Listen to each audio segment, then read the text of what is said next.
अस्सलाम वालेकुम दोस्तों, मेरा नाम है साहिल और आप देख रहे हैं इस्लामिक नेम्स चैनल। फ्रेंड्स, आज हम बात करेंगे रेहान नाम के बारे में। रेहान नाम का मतलब होता है खुशबूदार।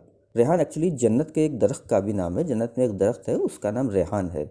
तो जिनका नाम रेहान होता है उनके लिए हर महीने की 8, 17 और 26 यानी 8, 17 और 26 ये 3 डेट्स लकी और अच्छी होती हैं। अगर बात करें इनके लकी डे यानी लकी दिन की, तो लकी दिन इनके लिए सबसे बेस्ट रहेगा शनिचर यानी सैटरडे। सैटरडे इनके लिए बहुत अच्छा दिन है। अगर बात करते हैं इनके लकी कलर की, तो लकी कलर में इनको ब्लू कलर यानी नीला कलर और बैंगनी कलर, ये 2 कलर इनके लिए बहुत अच्छे और सूटेबल कलर हैं।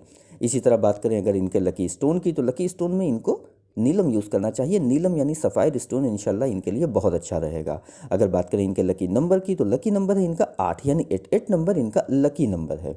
तो फ्रेंड्स, ये थी रेहान नाम की शॉर्ट डिटेल। अगर ये वीडियो आपको अच्छी लगी हो तो इसको लाइक करें, शेयर करें, हमारे चैनल को सब्सक्राइब करें। यहाँ पर हम आपको आपके नाम के बारे में ऐसे ही शॉर्ट में जानकारी देते हैं। अगर आप किसी और नाम के बारे में जानना चाहते हैं तो कमेंट बॉक्स में उसका नाम लिखिए, बहुत जल्दी आपको उस नाम पर वीडियो मिल जाएगी। अगर आप अपने नाम के बारे में और डिटेल के साथ जानकारी हासिल करना चाहते हैं तो इसके लिए इस वीडियो के डिस्क्रिप्शन में आपको एक लिंक मिलेगा, उस वीडियो को देखिए।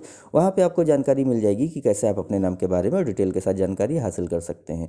तो जाइए उस वीडियो को चेक करिए। और आज की वीडियो में इतना ही। मिलते हैं आपसे अगली वीडियो में। जब तक के लिए अल्लाह हाफिज़।